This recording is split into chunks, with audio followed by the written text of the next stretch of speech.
Today we're going to have two speakers. John is going to speak first, and then Lianne will speak second, and then we will invite questions from the floor, and then we will stop and have a cup of tea and lunch.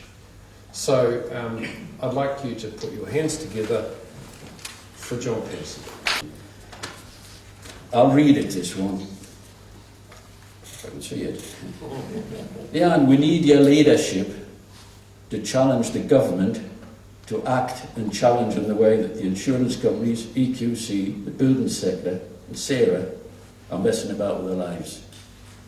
Can you please stand up and be our advocate? Can you please give a voice to the elderly voiceless? The rest of New Zealand cannot understand what we're still moaning about. Paint a picture for the rest of the country to see. And I think I know that you can do that.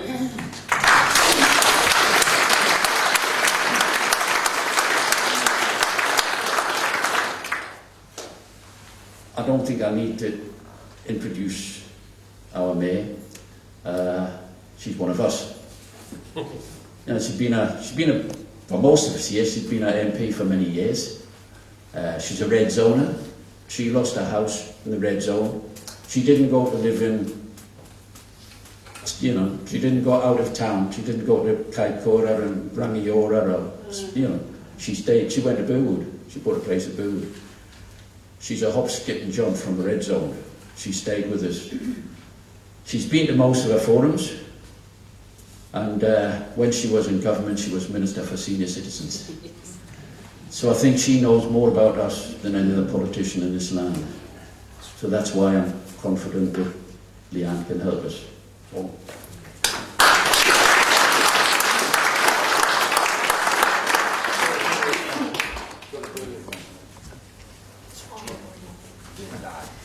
So, thank you, John, for that introduction. I really wanted to begin by thanking John for allowing me to deliver this address here. I decided that all of the political parties do a State of the Nation address at the beginning of a year. So I thought I'd do a State of the City address. And I wanted to do it here because of my history with this place. I've been attending meetings here at Parklands Baptist Church since 1999 when I first ran for the seat for Christchurch East, and my experience of representing this electorate over the past 3 years in particular, I think has prepared me better for the role that I'm going to play in this city now than just about anything else I've ever done in my life. With the exception of being Minister for Senior Citizens, which is actually when I first met John, and he introduced me to positive ageing in a way that I hadn't really understood before. So I don't know that sort of John probably does himself justice. He's an inspirational leader in his own right, and I think we can be very grateful that he's one of us and in this community supporting us. So thank you, John.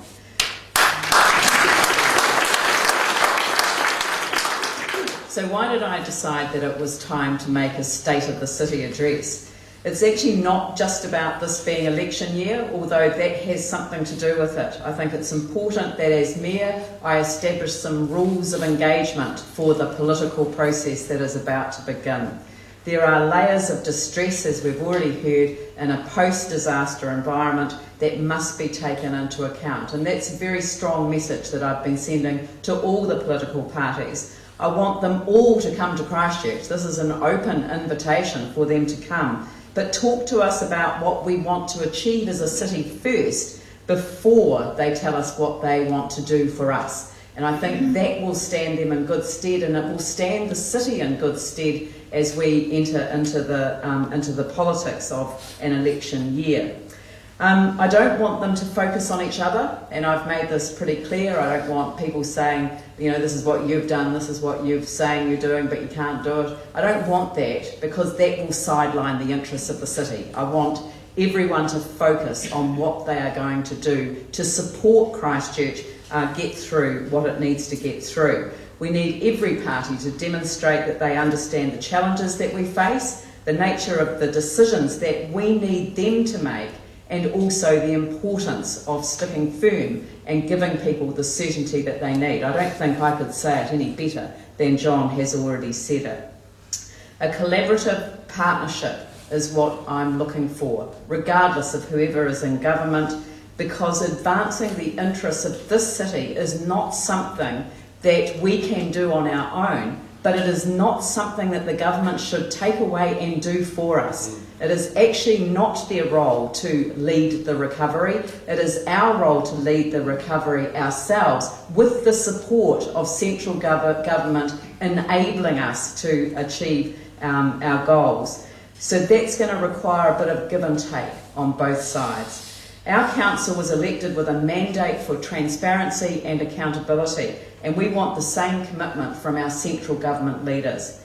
It was the lack of transparency and accountability that meant the council was not trusted by the community and not trusted by its strategic partners either.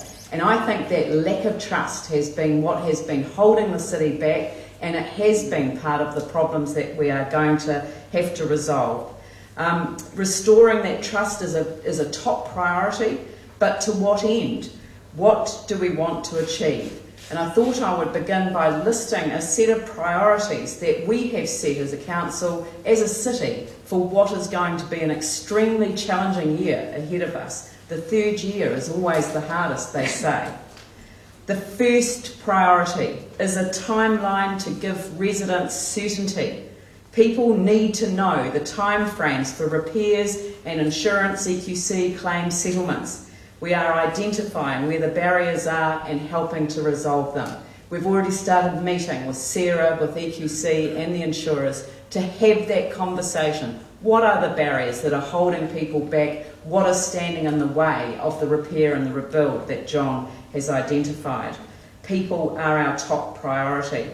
The same is true of business. The incredible resilience of many of our businesses after the earthquakes will be tested if they don't get certainty soon. They need to know exactly what's happening, when it's happening, how and why. The developers and the investors are in exactly the same boat. Clarifying and stabilising the city's financial situation and insurance settlement. We are determined to keep the rates increase within the 6.5% that was set by the previous council. And I hate to make it look like we're focusing on ourselves as one of our top priorities, but we actually, as an incoming council, have no choice but to get the city back on track, and that means that we have to get our finances in order and we have to get our insurances settled as well. The third one is to develop a citywide recovery plan which connects the central city and the residential red zone to the rest of the city, giving us a helicopter view of what is planned. I mean, just listening to John talking about, you know, the incredible waste as all of these different trucks crisscross our city, doing one thing in one place and then another thing in another and then dashing back and then moving all around the place. This was exactly the opposite of what was originally planned when we had, you will remember the stage 1 and stage 2 reports. We had the pink section of the map, and the pink section of the map was the C section, and the C section simply stood for coordination. And what it said was, when we were going into an area that had a significant number of rebuilds, we would knock all the houses down at the same time. We would repair the land at the same time. We would pour the foundations at the same time. We would build at the same time. It was a sensible conclusion to what was a complex problem. In fact, since it has become more complex, in fact, the government hasn't really stepped up back to the original solution, which was to coordinate activities. That's what we should be doing, and that's something that certainly we are focusing our attention on. This also has to involve joined up communication and collaborative decision making. What I want for this city is a no wrong door policy. I want, no matter who you ring, whether you ring EQC, whether you ring your insurer, whether you ring Sarah, whether you ring the council, the person on the end of the phone isn't going to tell you that you've got the wrong number, that you've called the wrong agency. They're going to find the answer for you and come back to you with the right answer, not another sort of lengthy maze of looking for the right answer yourself. So whoever answers your call will make sure you get the answer you need. That's what I want for our city. It is about time that we had a joined up response to communication, a single message, a commitment to the truth about what is happening, when it's happening, how it's happening and why. The third priority is housing. The first step on the path to recovery is admitting that there is a problem. At long last, everyone agrees we have a problem with housing. Our council knows we need to urgently address our city's social housing, but it's not just that. It's not just social housing. I'd say that one of the biggest crises facing our city right now has actually been highlighted by John. It's temporary accommodation, it's rental accommodation, it is no longer affordable accommodation, and all of the factors that have led to the increase in the price of that accommodation are things that we can address centrally, and we ought to. So our council is going to play a leadership role in this space, whether we're a supplier, a catalyst, or a partner with central government or the private sector. We don't care what role we play, we just know that the job needs to be done. Dealing with stress. We actually know that in a post-trauma environment we need to work in close collaboration with a range of agencies. And I'm going to come back and spend a little bit of time about the stress that our city is under.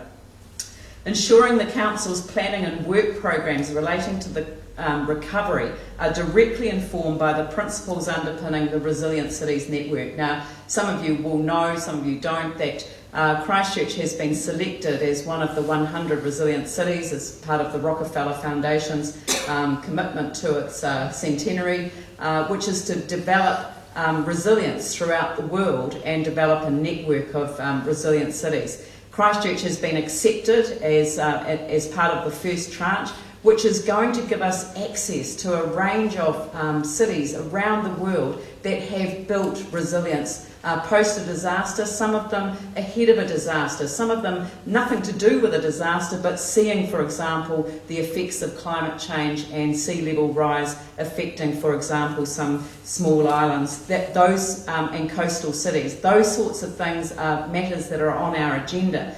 But what is really important is that when you look at the principles that underpin the network, it is about effective community engagement and ownership of the recovery process. This is not about decisions being made by central government or local government for people. It is about engaging people in the decision-making process so they own their own recovery. It is about strengthening communities. It is about ensuring that people have a real sense of belonging and participation.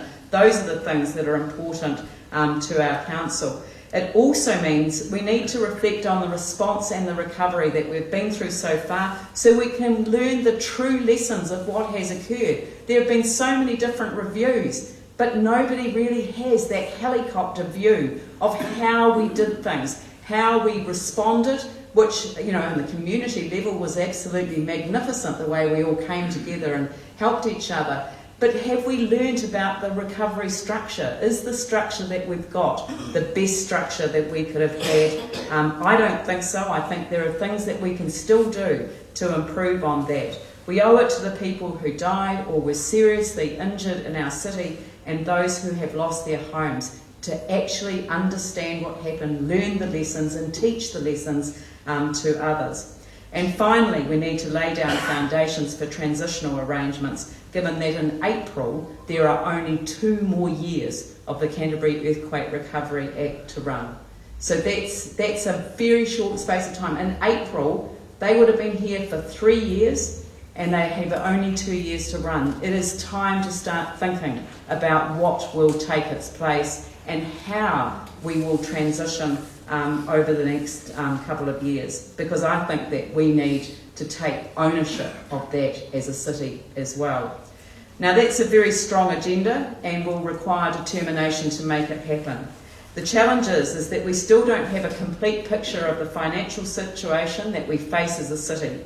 Like many of you, we are still some time away from settling our EQC claim on your behalf and our insurance issues.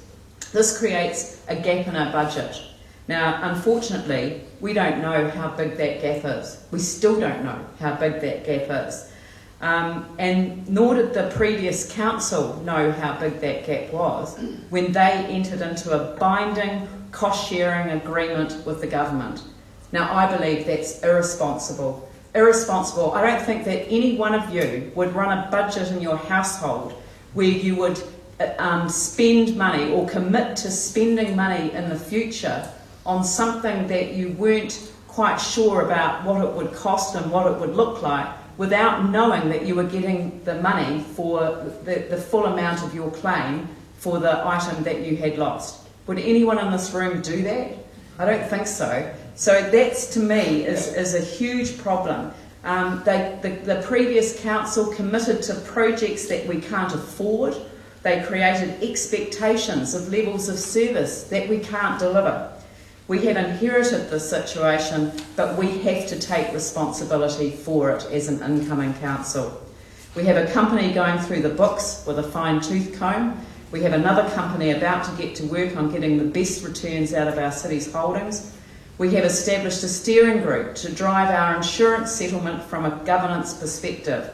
We are establishing a standalone risk and audit committee rather than as a subcommittee of the finance committee. We're going through the big ticket items agreed by the previous council and double checking the decisions. We're trying to influence what's happening in the central city. The cost sharing agreement may allocate lead responsibility to Sarah for most of the projects, but it is the people of Christchurch there's the people of Christchurch who will inherit the ongoing cost associated with the debt that we raise to pay for them and the as yet unbudgeted operational expenditure. I actually personally doubt that our government ever intended such an outcome for our city. They were told that our insurances were secure, and I don't believe that they understood exactly what the council was being required to sign up to. But it shows why now, more than ever, we need central government as a partner in the recovery. Not somebody that's standing ahead, but somebody who's standing alongside the city. When I accepted the offer to co-host a community forum with the Minister for Canterbury Earthquake Recovery, I did so because I knew that the sight of the two of us standing side by side would be the powerful statement of unity that people were desperately wanting from their leaders. The strength of the applause that has accompanied this statement proves that I was right. People don't want disunity, but at the same time, they don't want spin. They want to hear it how it is, and they want to know that we are, as politicians, devoting all of our energy on what matters to people. 4 months into the role, I don't yet feel that we have forged the partnership with central government that we need to achieve to make real progress. That's no one's fault. It's a tragic legacy of the past 3.5 years, but time's up. We constantly hear the expression about the need to move on. Well, it's time for us, your political leaders, to move on too. We need that partnership, and we need it now. We are making progress. We have an agreement that we will join up our communications. So instead of communications from Sarah, EQC and the Council, we will work together to present a single trusted line of communication. It is early days, but we are making progress. Originally, Sarah was established as a nimble coordinating body, but they are undertaking roles the statute didn't contemplate. 50 staff have ballooned to over 300. Here is a reminder about what the purposes of the legislation are, and I'm not going to read them all out, I'll just pick 3. To enable community participation in the planning of the recovery of affected communities without impeding a focused, timely and expedited recovery. To facilitate, coordinate and direct the planning, rebuilding and recovery of affected communities, including the repair and rebuilding of land, infrastructure and other property. To restore the social, economic, cultural and environmental well-being of Greater Christchurch communities. I actually think it's time that we review how this is working in practice. I would be interested in knowing how you feel you have been enabled to participate in the planning of the recovery of your community? Do people feel like they have been enabled to participate in the recovery of their community? Is that the sense that I'm getting from the room? What is your perspective of a focused, timely and expedited recovery? Is that how people feel that we are progressing? Many people are surprised that Sarah has been directed to undertake roles that belong to the city. And one of the classic examples is the planning in the CBD area, which is actually within the 4 avenues. They have the responsibility for planning in that area, and the council simply has to change its city plan in order to meet what they have determined. This potentially weakens the strength of our council and actually creates confusion to the public. The government will be out consulting on their plan for the CBD in terms of the residential chapter, at the same time that we are out consulting on our district plan review, which deals with residential areas. So I think that it is time that we absolutely join up our processes. That's what I mean by partnership. Get rid of the confusion, get rid of the nominal headache, leads for recovery, and do it together. It is time that we set all of those structures to one side that actually don't allow us to come together. And it would appear that someone has forgotten that the way to restore the well-being of the affected communities is actually by engaging them fully in the recovery. And there is documentation on this. The Sir Peter Gluckman, who's the chief scientist for the Prime Minister, he wrote a report for the government on this back in 2011. It was just a matter of months after the February earthquake, and he said, you've got to engage people in the process. An earthquake can be a disempowering event. You've got to re-empower communities and have them be part of the whole process. I attended a flooding meeting in October last year, and the last question of the night framed a sense of despair into a single question. The question related to all the different players involved in determining the myriad of issues that affect those in flood zones, who are being told they have to repair their house even though they cannot mitigate against an increased flood risk with higher finished floor levels. And this woman who was asking the question, she ended her question with a list of players. She said, EQC, Sarah, MB, insurers, council, who is on my side? Who is on my side? And I mean, that really got to me, because she shouldn't have to ask that question. She should know that we are on her side and that we are doing all that we can to progress matters. So more than 3 years from the first earthquake, this single question represents a failure that is hidden in the completion statistics, and to our new council, it is a collective call to action. As I said, people don't want spin. They don't want to be told that this is unprecedented or that the issues are complex. We know that. And they don't want to know what has been done for others. We know that as well. We're told that constantly. We want to be told where, when, how and why it will be done for us. And that's what our council wants to do, a timeline with clear milestones for everyone so that we can celebrate progress along the way.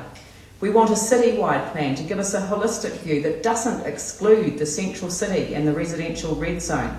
We can't have our city divided with artificial boundaries, and we cannot continue to work in silos. If we are to deliver on our housing and public transport goals, then we need to break down all the barriers like we did after the earthquakes. I've been thinking about what I'm going to say on Saturday, our 3rd anniversary of that tragic day. I'm aware that there are people who cannot move on for a variety of reasons. For some it is unanswered questions, for others it is the lack of resolution of their claim, for others it is just the disruption to their lives and the loss of a sense of power or control over their lives.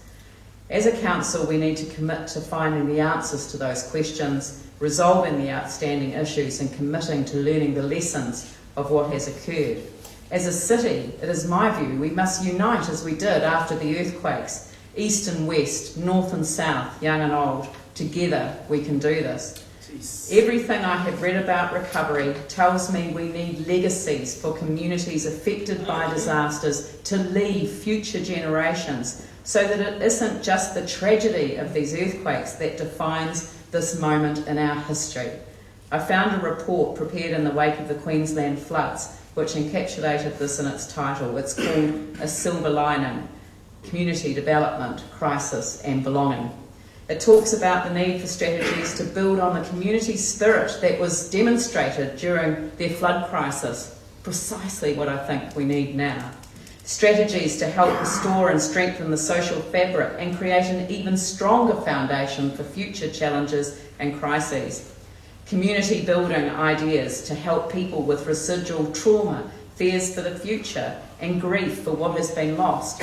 I met a guy the other day who told me that he went overseas when he lost his job earlier on last year, and he ended up giving a photo slide presentation for 20 minutes to a club, and he said he spent 15 minutes crying, and it just hit him, overwhelmed him, what we'd been through. And we have to find ways of ensuring that we are not leaving people to struggle alone with their residual trauma. We have to bring people together and support each other.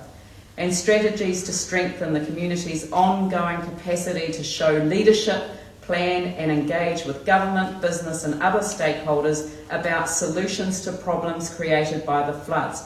We have an incredible opportunity in front of us to actually address some of the things that weren't so right with our city before the earthquakes. And this is where the community itself can show leadership, can plan and can engage with government in a meaningful way.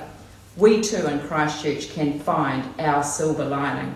I see it around me every day in my new role. I see imagination, creativity and innovation at work. I see the wisdom of age combining with the energy of youth everywhere I look. There is life in vacant spaces, as we now know. That is why I'm so optimistic for what we will achieve now and what tomorrow will bring. Thank you.